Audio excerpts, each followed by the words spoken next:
Let me be honest with you that one of the biggest challenges that people face when they're trying to build their network is they are not thinking about the process that they need to go through in order to build a true connection to the person they've just met. I think that people rush it way too quickly. They think that because they had a good conversation at a networking event that all of a sudden you are best buds. And the reality is nobody becomes best buds after that first interaction. It's going to take some time. It's going to take some energy. It's going to take and require a significant amount of focus on you to actually get to the point where a relationship can start to develop. So how do you do that? You met with somebody, you really had a good engagement, you would like to continue the conversation. Don't make this big mistake, which is to too quickly try and send out a LinkedIn connection. You don't even know one another. Why are you bringing them into your network? Why would they want to bring you into theirs? That's a big mistake that I see a lot of people make. The other thing is they follow up and they are somewhat insistent on getting together for a coffee or a lunch or whatever. And then they immediately dive into work in the business. And really what that does is say, hey, you and I had this great interaction.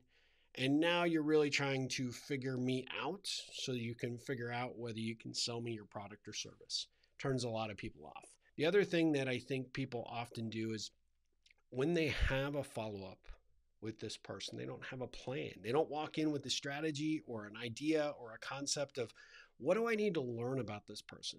What can I do to make sure that this becomes a mutually beneficial interaction? And part of that is getting acquainted, just sharing information with one another about, your experience, your life, where you grew up, getting to know that person, coming to the conversation with a sense of curiosity about who they are as individuals, trying to understand their story a little bit. And you're not going to get the whole story. You can't read a book in one sitting in most cases.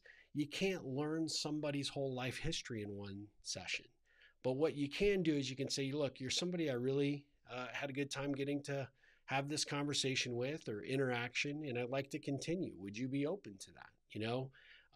One of the things that I've often found is when I'm upfront and honest with people about my intention, I don't know where this will go, but I'm curious to find out, right? Maybe we do some business together. Maybe we become really good buds. Maybe we just, get together for barbecues once in a while, or we just rely on one another for our core expertise.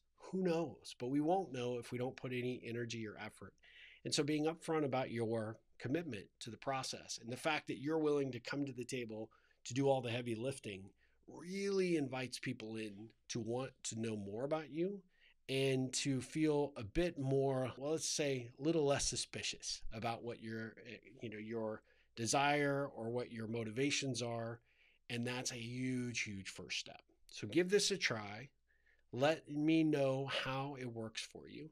If you really struggle or you're challenged, we could actually get on a discovery call and talk about what coaching to help you build more authentic connections who can turn into more beneficial relationships, what that would look like. But I promise you, if you try these things and you come with a game plan, you're authentic, and you're willing to put in the extra effort it's going to take to build this connection into a trusted connection, that trusted connection into a relationship, you're going to be better off for it.